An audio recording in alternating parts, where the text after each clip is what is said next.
প্রিয় ভাইরা আমার, অনেক সময় আপনারা ভেড়াকে ঔষধ খাওয়ানোর জন্য ঔষধের দোকানে যান। জ্বর আসলে বা কৃমির জন্য, কৃমি হয়, তখন আপনারা যান ওষুধের দোকানে। বিশেষ করে কৃমির ওষুধ নেওয়ার জন্য গেলে দোকানদার বা ডাক্তার বলে আপনার ভেড়াটা বা ছাগলটা কয় কেজি ওজনের হবে, কিন্তু আপনি অনুমান করতে পারেন না। অনেকে অনুমান করতে পারে। আমরা যারা অনুমান করতে পারি না, এই সমস্ত লোকদের জন্য ফিতার মাপ, ফিতা দিয়ে ইঞ্চি যে টেপটা আছে, এই ইঞ্চি টেপ দিয়ে আপনারা ভেড়া কত কেজি ওজন, বডি ওয়েট, এটা আপনার অনুমান করতে পারবেন। কি সূত্রটা, এটাই আজকে আপনাদেরকে আমি আজ দেখাবো।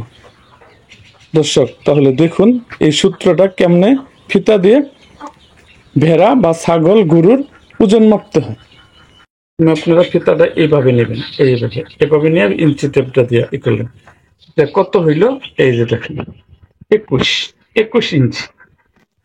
21 ইঞ্চি সূত্রটা হইল, এটা হইল সূত্র হইল বুকের ভেড়, বুকের যে ভেড় হইল 21 ইঞ্চি। এই যে দেখেন ভাইরা, 21 গুণন 21, তাইলে হইল 441 হইল। এখন দ্বিতীয় সূত্রটা হইল আপনাদের, দ্বিতীয় সূত্রটা হইল এই যে হাড়টা আছে, এই হাড় থেকে পিছনে আর একটা হাড় আছে, এই যে হাড়, এই পর্যন্ত আপনাদের নিতে হবে। এই যে দেখেন, এটা হচ্ছে এই পিছন থেকে এই পিছন, এটা হইল 19 আছে, 18 ধরি, এই 18 ধরলাম। তাহলে দেখেন 441 হয়েছে, গুণন হইল 18,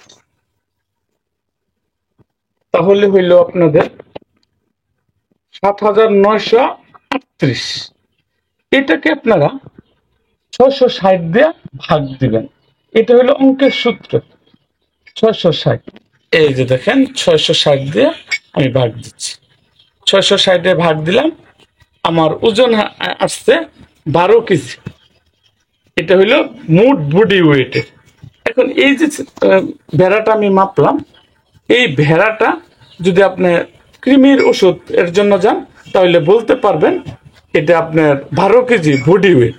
কিন্তু এটার মধ্যে মাংস কয় কেজি হবে, এটার মধ্যে 6 কেজি মাংস আছে।